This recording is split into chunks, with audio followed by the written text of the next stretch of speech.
it should become obvious why things like pornography, not just the accessibility of pornography, but the intensity of pornography, can negatively shape real-world romantic and sexual interactions. This is a serious concern. The discussion is happening now, and this isn't to pass judgment on whether or not people like or don't like pornography. That's an ethical discussion, and it's a moral discussion that has to be decided for each individual by virtue of age, etc.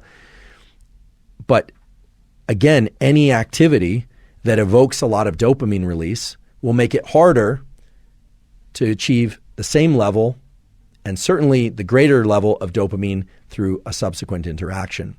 So yes, indeed, many people are addicted to pornography. And yes, indeed, many people who regularly indulge in pornography experience challenges in real-world romantic interactions. We really all have a sort of dopamine set point. And if we continue to indulge in the same behaviors or even different behaviors that increase our dopamine in these big peaks over and over and over again, we won't experience the same level of joy from those behaviors or from anything at all. Now, that has a name. It's called addiction. But even for people who aren't addicted, when you do or ingest certain things, your levels of dopamine will rise above baseline transiently. And depending on what you do or ingest, it will rise either more or less, and it will be very brief. But two things are really important. First of all, the extent to which it drops below baseline is proportional to how high the peak was. If you looked at dopamine simply as a function, as a chemical function of peaks and baseline, and that's actually a very sinister function of dopamine, we could say, which is that it can often drop in imperceptible ways, but then once it reaches a threshold of low dopamine, we just feel like, we can't really get pleasure from anything anymore. What used to work doesn't work anymore. So it starts to look a lot like the more severe addictions or the more acute addictions to things like cocaine and amphetamine, which lead to these big increases, these big spikes in dopamine, and then these very severe drops in the baseline. When somebody pursues a drug or an activity that leads to huge increases in dopamine, and now you understand that afterward the baseline of dopamine drops because of depletion of dopamine, the readily releasable pool, the dopamine is literally not around to be released, and so people feel pretty lousy. And many people make the mistake of then going and pursuing the dopamine evoking, the dopamine releasing activity or substance again, thinking mistakenly that it's going to bring up their baseline, it's going to give them that peak again.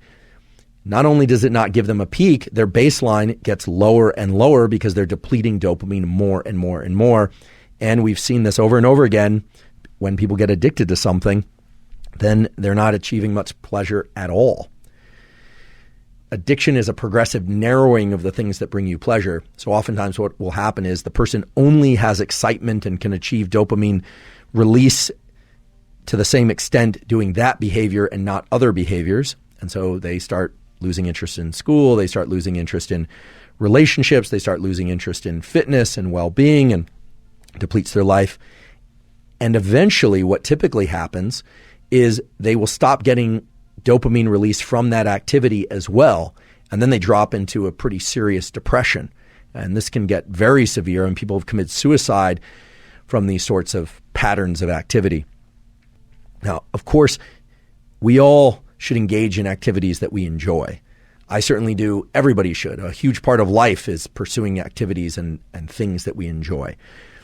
The key thing is to understand this relationship between the peaks and the baseline and to understand how they influence one another. Because once you do that, you can start to make really good choices in the short run and in the long run to maintain your level of dopamine baseline, maybe even raise that level of dopamine baseline, and still get those peaks and still achieve those feelings of elevated motivation, elevated desire, and craving. Because again, those peaks and having a sufficiently healthy high level of dopamine baseline are what drove the evolution of our species, and they're really what drive the evolution of anyone's life progression too. So they're a good thing. Dopamine is a good thing.